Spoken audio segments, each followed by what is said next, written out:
Bienvenidos a Universitodos, a través de radiocomunidad.com, un programa dedicado a la divulgación del quehacer universitario nacional. En la dirección general, Elías Santana, en la edición y montaje, Carlos Zanoja, en redes, Marboris Enrique, a través de @radio_comunidad en Twitter e Instagram y @universitodos en Twitter e Instagram. Les habla Oscar González.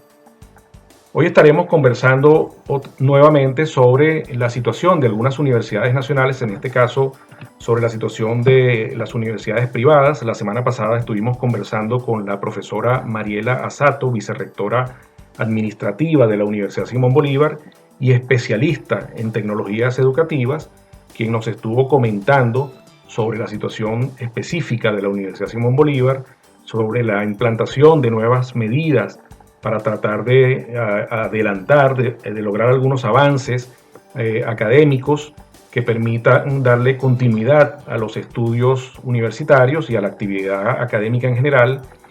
Y desde su perspectiva como especialista en tecnologías educativas nos estuvo también orientando sobre lo que viene a nivel mundial en el uso de estas nuevas tecnologías para la educación universitaria, la educación en general. Tiene un portal abierto donde está tratando estos temas para beneficiar a los docentes y a los estudiantes a través de Instagram. Y en esta línea queremos continuar el día de hoy conversando con un invitado de lujo. Pero antes de presentar al invitado, queremos comentar que estas 2 semanas ha habido 2 hechos bien preocupantes a nivel universitario. Sobre esto también vamos a estar conversando con nuestro invitado de hoy. Uno de ellos tiene que ver con el vandalismo y la quema de libros de bibliotecas en la Universidad de Oriente, que ha generado una reacción muy firme y muy contundente de parte de todas las instituciones universitarias que se ven afectadas por esa pérdida patrimonial que está sufriendo la Universidad de Oriente. También han ocurrido hechos en otras universidades, en la Universidad de Carabobo, en la Universidad Central. Pero este caso en específico que ocurre en tiempos en los cuales las universidades nacionales están atravesando por una crisis presupuestaria tan grave como la que afecta también a todos los órdenes de la vida nacional, hace difícil reponer cualquier material bibliográfico o hemerográfico, y además es un hecho de vandalismo que no tiene justificación alguna. No se entiende cómo personas que puedan pertenecer a alguna comunidad cercana a la Universidad de Oriente acometen estos hechos delictivos de por sí, pero aparte de eso, pues son vandálicos, son criminales y pueden generar daños que son irreparables. El otro hecho que ha generado corrientes de opinión tiene que ver con la publicación que se hizo en la revista Science de circulación mundial, una de las revistas más prestigiosas de divulgación científica, sobre la amenaza pública que se ha hecho sobre los miembros de la Academia de Ciencias Físicas y Matemáticas y Naturales de Venezuela, que cumpliendo con su función de promover la investigación y la divulgación de esos conocimientos, publicaron unos escenarios de crecimiento del contagio de la enfermedad del COVID-19, y por esa razón fueron amenazados públicamente desde instancias del gobierno. Eso también ha generado un rechazo internacional que se refleja en la publicación en esta revista y constituye también otro golpe a la academia y a la autonomía de las universidades y de todo el mundo académico, que es inaceptable. El concepto de autonomía es un concepto generalmente muy utilizado, pero poco comprendido por la sociedad. La autonomía es la facultad que se le ha otorgado desde hace pues casi 1000 años que tienen las instituciones universitarias a nivel mundial, para que generen el conocimiento y divulguen ese conocimiento sin la interferencia de intereses políticos, religiosos o económicos. Los ejemplos mundiales, los ejemplos históricos de que son muy conocidos por todos, pues representan ilustraciones interesantes para demostrar el porqué de esa facultad que tienen las universidades de producir y generar y divulgar el conocimiento sin interferencias o sin intereses de ningún tipo. El conocimiento está ahí y el ser humano tiene que ver cómo lo utiliza. Entonces, se puede utilizar para el bien o se puede utilizar para el mal. Los ejemplos a los que me refiero, por ejemplo, el caso de Galileo Galilei, con la interferencia del poder religioso que trató de condicionar sus observaciones científicas y sus resultados. El caso de Darwin también desde el punto de vista religioso, y así por el estilo, cualquier cantidad de condicionantes que se han otorgado o que se han generado contra la divulgación del conocimiento científico. Hoy en día existe conocimiento que tampoco se ha definido muy bien cómo utilizarlo. El ser humano tiene el conocimiento para la clonación humana, pero existen frenos de tipo ético para ello. También existe el conocimiento sobre la energía atómica, se puede utilizar para la destrucción o se puede utilizar para la medicina o para otros fines, para la generación de energía eléctrica, por ejemplo. Pero ese conocimiento se produce de manera natural porque existe un ambiente de libertad para generar ese conocimiento, y ese es el concepto fundamental de la autonomía que se le concede a esas instituciones que se dedican a la generación del conocimiento.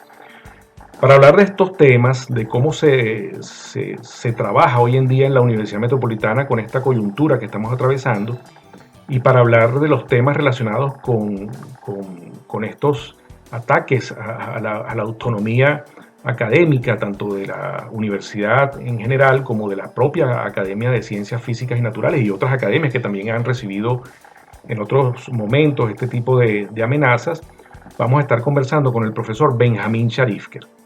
El profesor Benjamín Sharifker es sinónimo de academia hoy día en la Venezuela actual.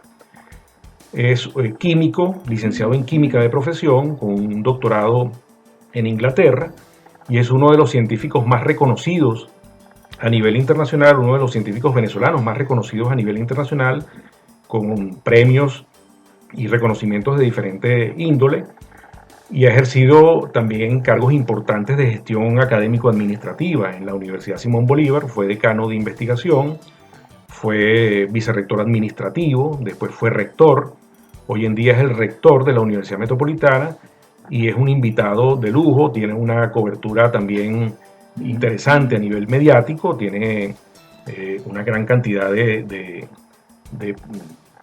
publicaciones y también participación a nivel de los medios de comunicación, y adicionalmente es individuo de número de la Academia, justamente de la Academia de Ciencias Físicas y Naturales.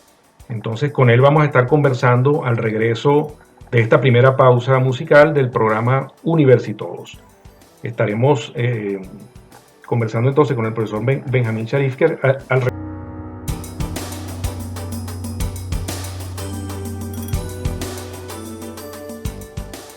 Continuamos en Universitodos a través de Radio Comunidad. Hoy tenemos como invitado al profesor Benjamín Sharifker, rector de la Universidad Metropolitana, y tenemos varias cosas que conversar con él a raíz de lo que mencionamos en la introducción de este espacio.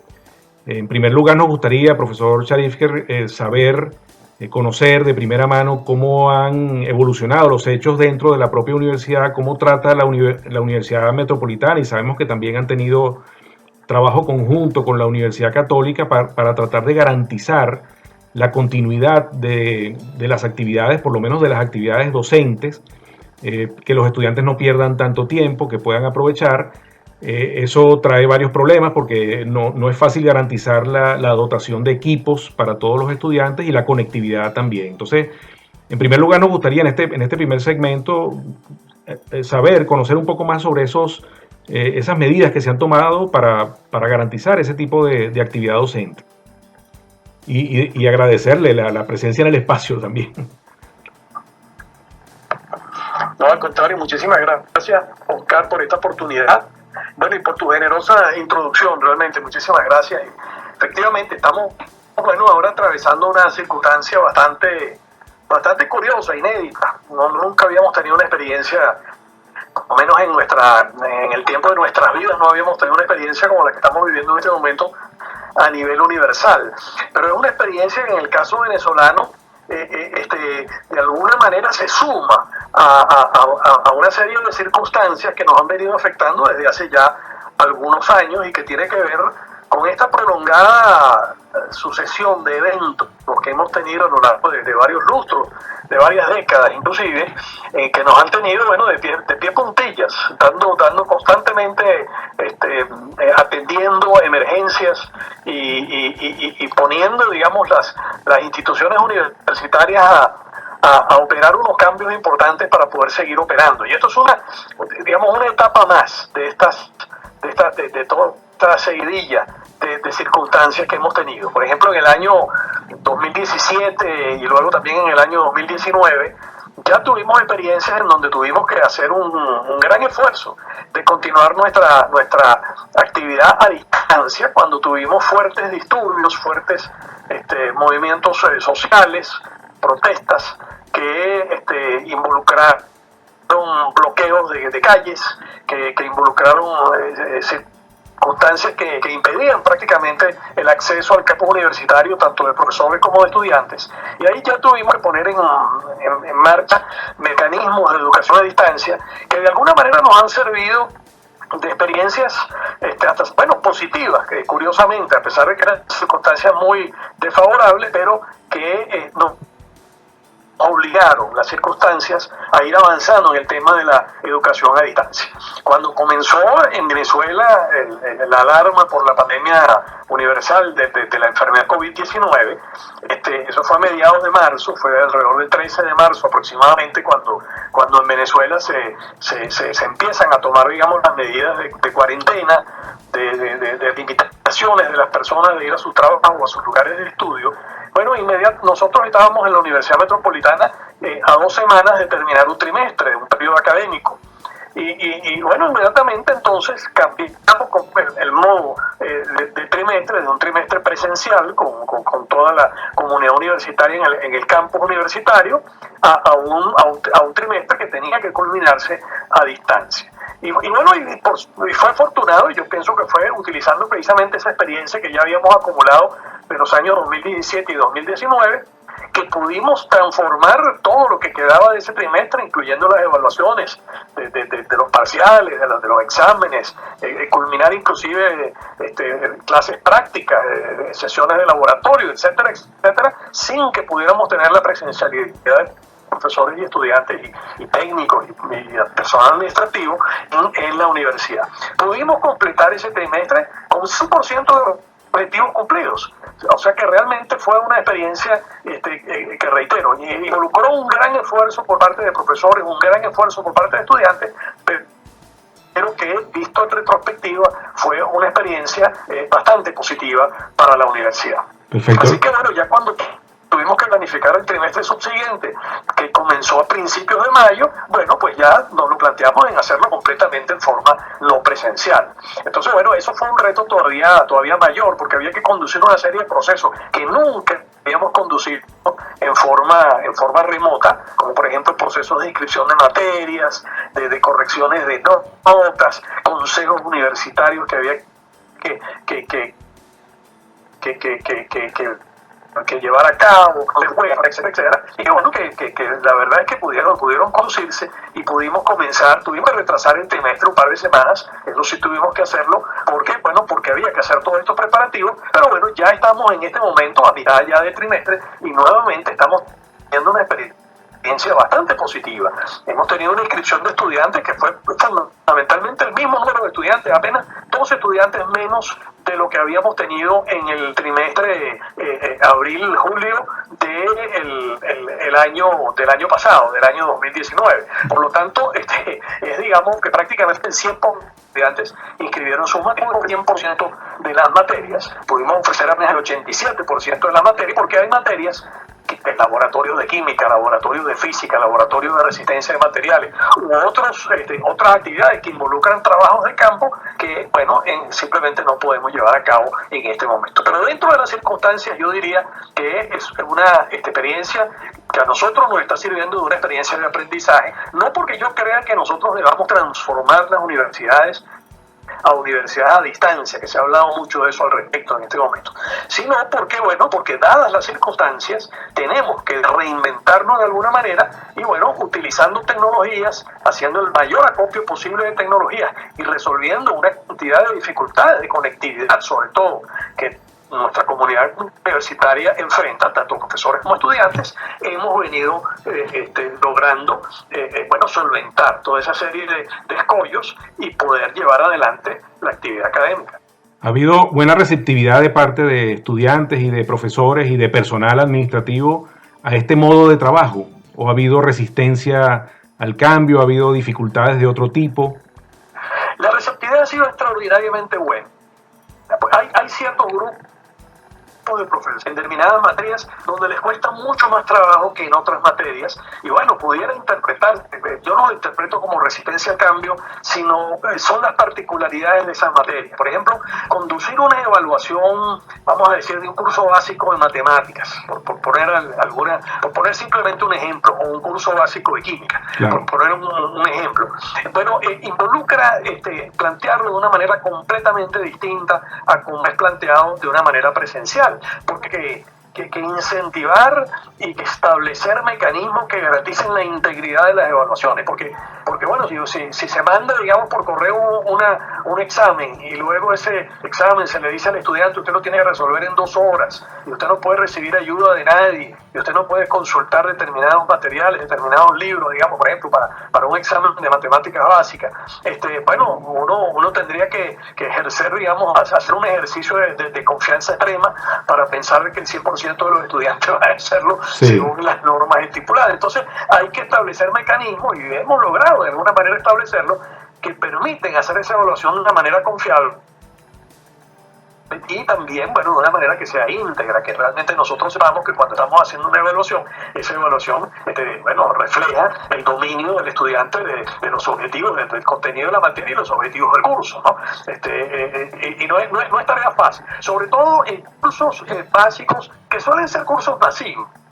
Muchos estudiantes en donde el profesor tiene dificultades luego para tener una interacción tal vez personal, porque se pudieran muchas de estas circunstancias resolver con exámenes orales o con conversaciones de profesores y estudiantes, pero claro, un curso masivo que tiene, digamos, varias decenas de estudiantes, que pueden ser 40, que pueden ser 50 en algunos casos, a pesar de que los grupos estudiantiles en la Universidad Metropolitana suelen limitarse a 25 estudiantes, pero hay ciertos cursos en donde el número es algunas veces un poco mayor. Bueno, eso hace bastante difícil. Sin embargo, a pesar de todas esas dificultades y algunos problemas puntuales que hemos tenido en algunas materias, en general la experiencia ha sido muy positiva, con una gran colaboración por parte de profesores y estudiantes y sobre todo una decisión a acometer una carga de trabajo muchísimo mayor de lo que significa la carga de trabajo que cuando la educación se hace en forma presencial. Uno piensa que la educación no presencial es digamos, más relajada, que tiene más libertades, pero realmente no es así. Nuestra experiencia es que con la educación a distancia el trabajo de los profesores se duplica o se triplica para obtener el mismo resultado. Sí, es así. Entonces es algo que hay que tomar en cuenta en cuanto a la efectividad y la eficiencia de la educación a distancia en comparación con la efectividad y la eficiencia de la educación cuando se puede llevar a cabo en forma presencial en un campus universitario con aulas apropiadamente dotadas, con campus que tengan, bueno, todas las por supuesto, las facilidades para que el hecho académico se pueda consumar, ¿no? Claro, sí, el tema de las evaluaciones es un temazo en el caso de la educación virtual porque involucra aspectos de tipo ético que a veces hay que más bien los estudiantes están en formación en ese terreno y no siempre se logra lo que se busca, ¿no? Pero bueno, vamos a hacer una primera pausa. Al regreso podemos cerrar esta idea en relación con este tema y abrir otro tema, que es el que tenía planteado en la introducción, que tiene que ver con estos ataques que han recibido las instituciones académicas en general, no solamente las universidades. Regresamos, vamos a la pausa de la estación y regresamos en unos minutos. Cada martes a las 4 de la tarde tienes la oportunidad de conectarte con el mundo universitario a través de La Voz Universitaria, una revista que trae noticias, opiniones e informaciones del acontecer universitario, conducida por los profesores Luis Butó, William Anseume y Raúl Pulido. ¿Te gustaría conocer las condiciones laborales de un limpiador de vidrios de rascacielos? ¿A cuánto daño se expone un despachador de gasolina por la inhalación de gases? ¿Es rentable el oficio de mototaxista? ¿Pueden sobrevivir los panaderos en medio de un mercado sin harina? ¿Qué organismo protege a quienes trabajan la pesca artesanal? Esto y mucho más lo puedes conocer cada miércoles de 9 a 10 de la mañana en Saber y Hacer, Profesiones y Oficios, un programa periodístico social con opinión e información que escudriña el lado humano de todos los quehaceres. Conducido por Adriana Schoen y Tito Blanco. Escúchalos por radiocomunidad.com.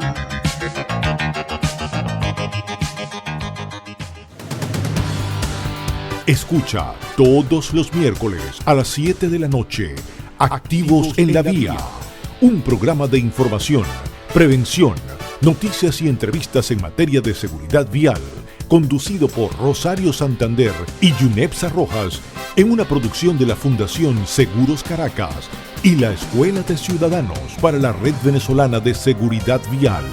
Te esperamos por radiocomunidad.com.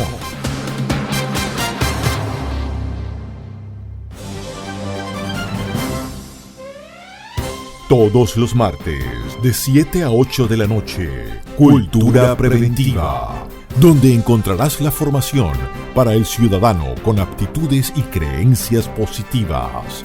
Cultura Preventiva con Kenneth Agar. Recuerde, martes de 7 a 8 de la noche, por radiocomunidad.com.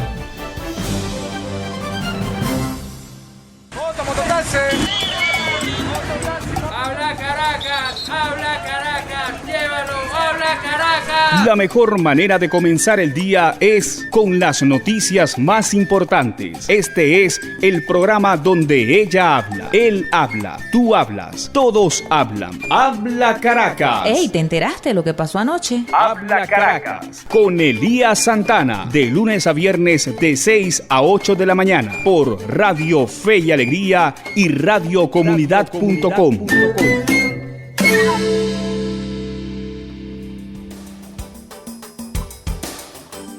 Continuamos en Universitodos a través de radiocomunidad.com, hoy conversando con el rector de la Universidad Metropolitana, el profesor Benjamín Sharifker. En el segundo segmento estuvimos conversando sobre la situación de la Universidad Metropolitana, las iniciativas que ellos han emprendido para tratar de garantizar la continuidad de los estudios en diversas áreas, las dificultades que eso conlleva en diferentes aspectos. Al final estábamos hablando de las evaluaciones, que es un tema delicado. No sé si sobre eso quisiera el profesor Sharifker cerrar la idea o transmitir alguna otra información y luego hablar un poco de estos temas que al mundo académico tanto le son tan caros, ¿no? Por llamarlo de alguna manera, que es todo lo que tiene que ver con los ataques a la autonomía, sobre todo en estas últimas 2 semanas, que son de verdad bien significativos.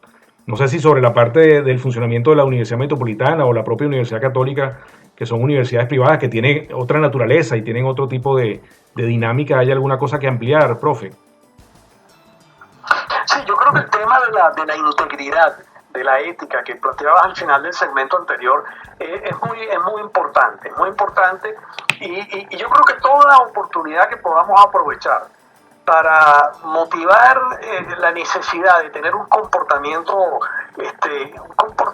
idóneo, un comportamiento que sea útil para la sociedad de todos nosotros, es una oportunidad que tenemos que aprovechar. Y en este caso el tema de las evaluaciones a distancia, en donde nosotros tenemos que establecer reglas de juego que garanticen que realmente cada uno está cumpliendo su función de una manera idónea. Y en esos mecanismos hemos venido progresando bastante, estableciendo mecanismos de evaluación que de alguna manera aseguren que las evaluaciones efectivamente reflejan el aprovechamiento del estudiante de lo que son las asignaturas, pero también estableciendo mecanismos de corrección de errores, porque porque también hay comportamientos que son equivocados, que están fuera de la norma y que tienen que ser corregidos en caso de que existan, digamos, en forma deliberada transgresiones a lo que son las normas. Bueno, pues tienen que ocurrir evidentemente las sanciones. Y las universidades, bueno, creo que estamos avanzando aceleradamente en estas circunstancias, avanzando bastante en esa dirección, en la dirección de poner el tema de los valores, el tema de los principios, el tema de poder actuar en comunidad con normas que sean compartidas y que todos seamos respetuosos de ellas, como un tema importante de la formación. La formación no es solamente los aspectos técnicos, los aspectos exclusivamente científicos, digamos, los contenidos de las materias, sino es la construcción, el desarrollo de una serie de competencias que van mucho más allá de los conocimientos, porque tiene que ver con actitudes, tiene que ver con comportamiento, tiene que ver con habilidades. Sí, con sentimientos incluso.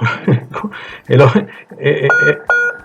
teniendo, nos da la oportunidad de progresar en esos temas también. Exacto, sí, es así. No, que estaba comentando que también tiene que ver, el ser humano ha logrado digitalizar imágenes y sonidos, pero todavía no ha logrado digitalizar sabores, sensaciones, olores o sentimientos, ¿no? Entonces hay una serie de aspectos que son vivenciales todavía de alguna manera y que obviamente en época de epidemia no se pueden, digamos, manejar de la misma manera, pero hay que tratar de mantener ese propósito, ¿no? De alguna manera eso tiene que cumplirse también. Forma parte de la educación, pues. Efectivamente.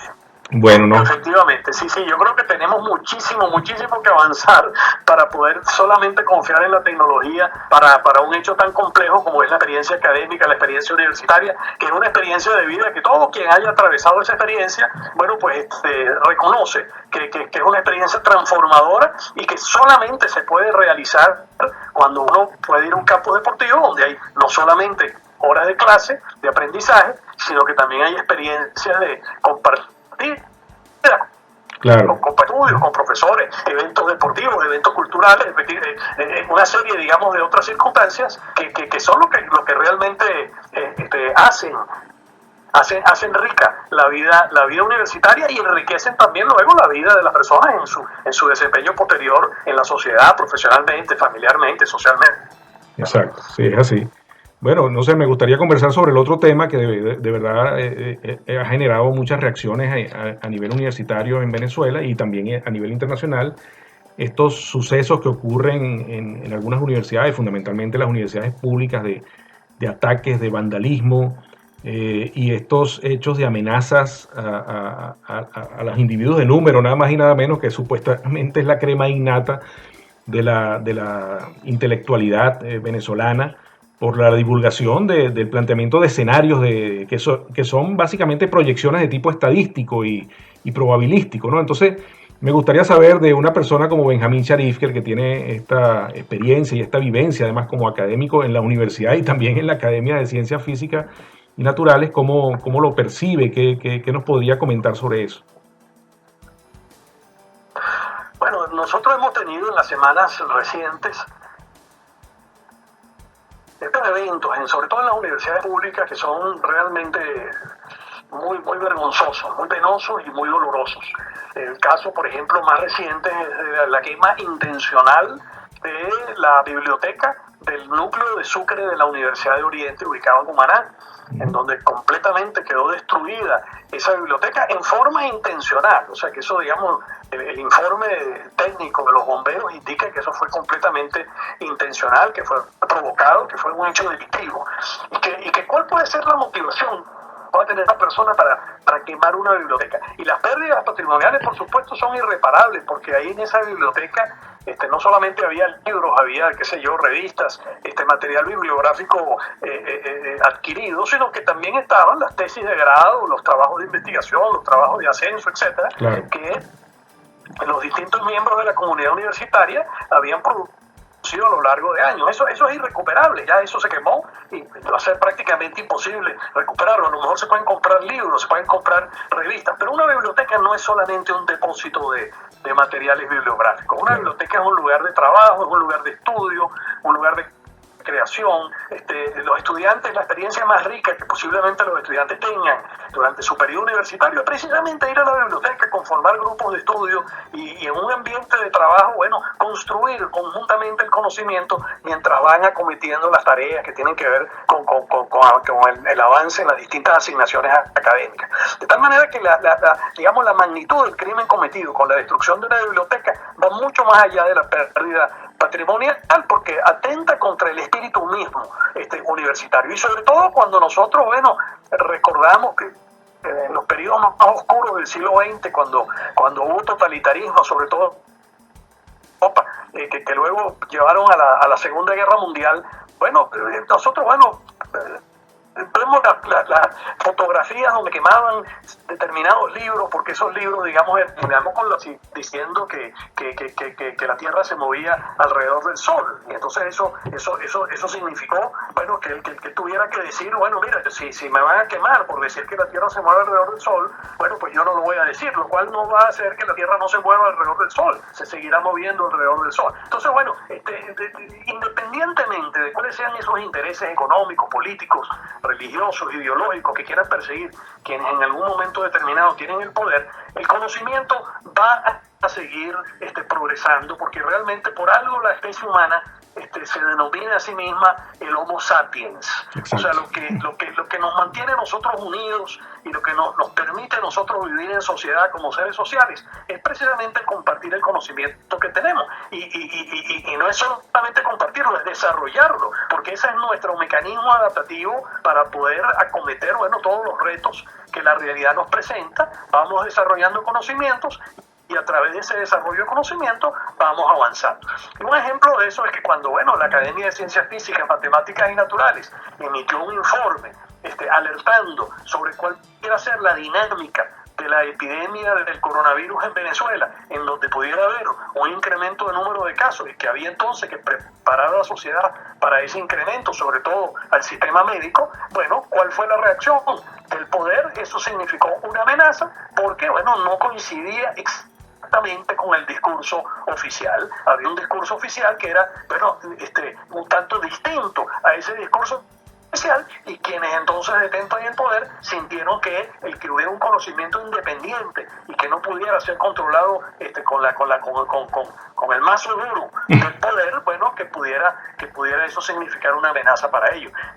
El conocimiento, quien considere que el conocimiento es una amenaza, tiene la partida perdida, porque realmente la historia de la humanidad demuestra que la humanidad ha avanzado precisamente debido o gracias a la generación de nuevos conocimientos y la posibilidad de aplicar esos conocimientos a la resolución de los problemas de la realidad. Y conocimiento donde no hace falta hacer distinción entre ciencia pura y ciencia aplicada, o conocimiento básico y conocimiento, aplicado. No, el conocimiento es una aventura universal que es patrimonio de todos los seres humanos, y como sabemos hay movimientos que ya tienen varias décadas de acceso libre al conocimiento, que han venido avanzando, y ahora ya gran cantidad de información científica y técnica puede ser, uno puede acceder a ella, si no de una forma gratuita, porque realmente en fin, esto sería ya otra discusión, pero cada cosa tiene su costo,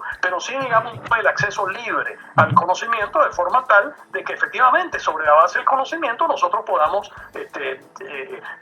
sentar las bases de lo que es el progreso humano, de alcanzar mejores niveles de bienestar cada vez más. Y aquellos países que nos hemos apartado de esos preceptos que son fundamentales, sufrimos las consecuencias, y Venezuela es un ejemplo patente de ello, en donde nosotros hemos despreciado el valor del conocimiento por décadas ya, y nosotros estamos viendo cómo ha venido disminuyendo la calidad de vida del venezolano, ha venido disminuyendo la productividad económica. Entonces, a pesar del esfuerzo que cada venezolano hace de salir a trabajar todos los días largas horas de trabajo, los salarios que recibe cada venezolano por ese gran esfuerzo es muy pequeño, porque la productividad de la sociedad venezolana ha decaído, porque no hemos basado nuestro progreso en conocimiento, sino que queremos basar nuestro progreso en ideologías o en algún otro tipo de esquemas que no tienen nada que ver con el desempeño humano. Exacto. Sí, de verdad que es una clase lo que nos ha dado hoy en este segmento. Ahora yo voy a aprovechar esa clase en el próximo segmento, porque una de las cosas que se espera de los académicos es justamente tratar de elaborar visión prospectiva. Nos pasamos un poquito de tiempo en este segmento, pero vamos a tratar de retomar esto en el segmento siguiente para cerrar también esta conversación hablando del futuro, porque eso siempre es una conversación un poquito más liviana. Ya regresamos en Universitodos a través de radiocomunidad.com.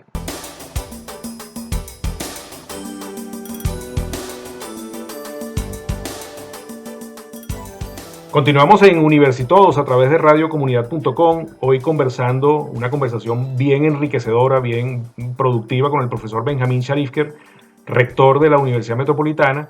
En el segmento anterior estuvimos conversando sobre los ataques que ha habido en las últimas semanas al mundo académico. No vamos a hablar ni siquiera de la autonomía, porque no es solamente un condicionante a la actividad, sino ataques físicos, daños patrimoniales que han sufrido las instituciones universitarias por actos vandálicos que se presume, digamos, eso evidentemente no tenemos que expresarlo de esa manera, que tienen algún tipo de origen o de naturaleza, no sé, política, vamos a llamarlo de esa forma, porque concebirlo de otra manera es difícil también en ciertos tipos en ciertos núcleos universitarios. Pero nos gustaría cerrar este último segmento con esa visión que seguramente tiene el profesor Sharifker, habiendo transitado por todo el mundo de la gestión académica y también por toda la actividad de investigación y de docencia y de compartir escenarios académicos tanto en Venezuela como a nivel internacional, el reconocimiento que él tiene y la voz que él tiene también, digamos, la audiencia que tiene el profesor Sharifker, para que nos hable un poco del futuro.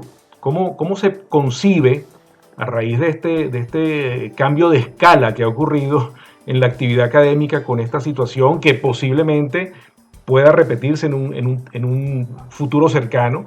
Y además, digamos, las tecnologías ya existen y se pueden aprovechar esas experiencias. ¿Cómo visualiza el profesor Benjamín Sharifker el futuro de la educación, tanto en Venezuela como en el mundo? ¿Cuál es su visión prospectiva de esta... de todo el sector educativo, porque no solamente la parte de docencia, sino la parte de investigación también, e incluso las labores de extensión, que en algunos casos eran muy presenciales, lo que se hace a veces en comunidades, incluso la propia ley del servicio comunitario obliga a ello. Bueno, todo esto cambia drásticamente, ¿no? Entonces, ¿cómo lo percibe, cómo lo concibe el profesor Sharifker desde su condición de rector de la Universidad Metropolitana? Sí, yo creo que hay varias enseñanzas que ya parece ser que están bastante claras, ¿no? Cuando uno ve cuáles son los países que han tenido el mejor desempeño en el manejo de esta crisis del coronavirus en el mundo, uno ve que los países que mejor están saliendo de este tema son países que le han hecho de alguna manera, han prestado mucha atención a los temas científicos, a los temas técnicos, a conocer cuál es la fisiología del virus que produce la enfermedad COVID-19, a tratar de buscar la forma de mejor tratar a las personas desde el punto de vista médico, desde el punto de vista técnico, a también estudiar cuáles son los factores epidemiológicos y cómo poder frenar la propagación de la epidemia, y entonces diseñar políticas públicas que sean consistentes con ese conocimiento técnico, con ese conocimiento científico. Cuando, por otro lado, los países intentan poner argumentos ideológicos o incluso populistas, y estoy hablando no solamente de Venezuela, estoy hablando de países muy importantes del mundo en donde se han formado diatribas fuertes porque el presidente de ese país hace declaraciones que no son consistentes con digamos, con el conocimiento científico. Hay presidentes que incluso han recomendado a la población tratamientos que no tienen soporte en evidencia científica, y han tenido que salir científicos a decir no, eso realmente no está recomendado, y entonces eso ha generado grandes confusiones en la población que hacen que los países en el tratamiento de esta crisis sea distinto. Entonces, creo que una de las importantes es la importancia del conocimiento riguroso, del rigor científico, de poder tener comunidades de personas con conocimientos y con competencias apropiadas en las diferentes disciplinas, para que cuando surgen problemas de esta naturaleza nosotros podamos tener las herramientas para poder atender las crisis. Esa es una gran enseñanza. Yo creo que da gran soporte a lo que es la actividad universitaria, porque hacia eso apunta la actividad académica. Apunta a que nosotros podamos tener una población competente, no solamente una población, digamos, que sepa leer y escribir, lo cual es fundamental, por supuesto, no solamente una población que pueda, digamos, tener un trabajo, que pueda, digamos, ir a una empresa y tener, digamos, un salario, etcétera, etcétera, y poder progresar económicamente, sino también el poder tener una población con la suficiente capacidad de generación de conocimientos como para poder, en un lapso relativamente breve, resolver problemas. Yo creo que ese es un gran aprendizaje, de que si nosotros no tenemos la capacidad de resolver problemas, no tenemos cómo progresar. Ahora, vienen otros temas, los temas, por ejemplo, del valor de la educación a distancia.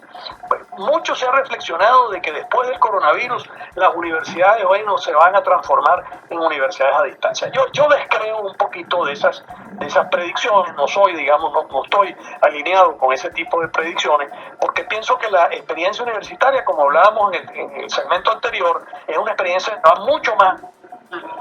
La educación no es simplemente un acopio de conocimientos, porque ya el profesor no es en un aula de clase el proveedor de conocimientos hacia los estudiantes, ¿no? Los estudiantes pueden adquirir esos conocimientos de muchas maneras, y ahora está ocurriendo una transición en donde las universidades no las definimos como instituciones de enseñanza, sino que las definimos como instituciones de aprendizaje, porque aprendizaje es una actividad en donde inclusive el profesor también está involucrado. Y en el hecho académico no se trata de que los conocimientos viejos sean transmitidos a receptores nuevos que son los estudiantes, sino que constantemente estemos nosotros elaborando conocimientos nuevos y estemos nosotros aprendiendo en esta labor.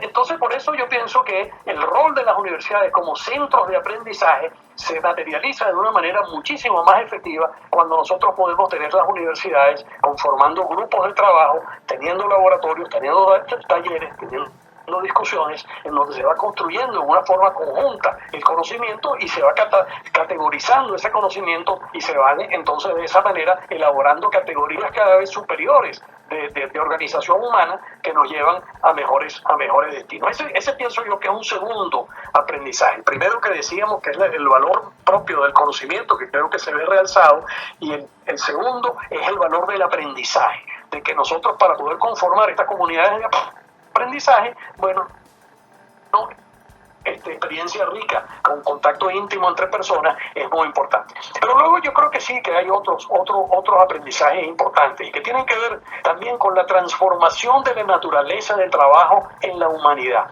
El trabajo se está desmaterializando, se ha venido desmaterializando desde hace mucho tiempo. Ahora el mayor valor ya no está en los recursos naturales, que lo estuvo durante algún cierto tiempo, los productos de la tierra, los minerales, el petróleo, la energía, etcétera. Luego, bueno, le dimos mucho valor, le damos mucho valor, por supuesto, a la transformación industrial. Sigue teniendo un valor muy importante. Pero detrás de todas esas actividades está la labor intelectual. Y cada vez más la labor intelectual está ocupando mayor esfuerzo y mayor tiempo en el desempeño humano. Y esa labor intelectual efectivamente se está llevando a cabo de una forma distribuida. Se está llevando a cabo no solamente en los establecimientos industriales, en los establecimientos productivos, y no solamente en los establecimientos académicos tampoco. Entonces ahora hay una serie de actores que están conformando esta comunidad de conocimiento, que se está convirtiendo, además, en lugar de ser comunidades aisladas, uno en cada país, se conforma en una comunidad universal. Entonces yo creo que ahora, con la pandemia del coronavirus, esa experiencia, digamos, global de la construcción de conocimiento y de la importancia de la labor intelectual se está viendo acrecentada. Entonces esta digamos, distribución social de las responsabilidades, en donde la responsabilidad de la creación de conocimientos, de la creación de tecnologías, de la adaptación de tecnologías, se está haciendo cada vez más importante, sobre todo cuando vemos con la rapidez como dentro de esta pandemia se está haciendo esa transferencia tecnológica de país a país, en donde, por ejemplo, patentes que tienen empresas israelíes pasan inmediatamente a empresas norteamericanas que fabricaban automóviles, pero que ahora están fabricando respiradores artificiales, porque el déficit ahora no es de automóviles, sino que de respiradores artificiales. Entonces hay todos unos fenómenos que estaban ocurriendo a lo mejor en el mundo, pero que demoraban años en ocurrir para ocurrir esas transformaciones que hemos visto que han ocurrido en apenas pocas semanas. Entonces eso yo creo que es un tercer gran aprendizaje, que la manera como nosotros estamos trabajando en el mundo está cambiando muy rápidamente y eso va, por supuesto, a incidir en los programas de estudio de las maneras como nosotros concebimos inclusive los estudios universitarios, porque nuevamente ahí se pone de manifiesto que el desarrollo de competencias tiene una importancia muchísimo mayor que simplemente la acumulación de contenidos para certificar, digamos, un diploma universitario. Entonces los diplomas universitarios pienso que cada vez más estarán buscando personas competentes, personas, digamos, que tengan habilidades, que tengan aptitudes, que tengan actitudes, que tengan ciertos valores, y por supuesto que tengan conocimientos, a que solamente nosotros nos fijemos en personas que son, digamos, piezas técnicas dentro de un rompecabezas para un proceso industrial o para un proceso, digamos, de oferta de servicio. Entonces pienso que esas serían, digamos, para mí los tres o cuatro elementos más importantes de los aprendizajes que estamos teniendo de esta experiencia que ya tenemos un par de meses, digamos, con la pandemia esta del COVID-19. Perfecto, no, vale, profe, ¿verdad que? Bueno, como lo mencioné al principio, un lujo para este programa haber contado con esta disertación, porque la verdad es que casi que fue una conferencia, no tanto una entrevista, sino una conferencia de experto y de visionario, porque es así, o sea, quienes están en cargos de gestión universitaria también tienen que picar adelante, bueno, y en cualquier organización, en las empresas también, hay que ver cuáles son las oportunidades que se abren, cuáles son los escenarios que se abren y cuáles son las dificultades que hay que superar ahora, ¿no? Entonces creo que ese condimento de visión futurista, que también se lo preguntamos la semana pasada a la profesora Mariela Sato, ha quedado más que cubierto con este último segmento. No sé si quiere agregar algo más, profe. Yo no sé si en las redes sociales donde las personas puedan seguirlo, o cómo hacer para mantener el contacto con lo que pueda estar manejándose a nivel de decisión o de opinión personal de Benjamín Sharifker. Bueno, mira, no, para mí ha resultado muy agradable esta conversación. Muchísimas gracias por la entrevista. Y sí, bueno, si alguien quiere, digamos, contactarme, lo puede hacer. Una manera de hacerlo es a través del Twitter. Mi Twitter es @bsharifker. Lo voy a deletrear porque mi apellido es un poquito complejo de escribir. Sería @b de Benjamín y luego Sharker, bsharifker. Perfecto. Bueno, muchas gracias, profesor Sharifker. De verdad que encantado de haberlo tenido por acá.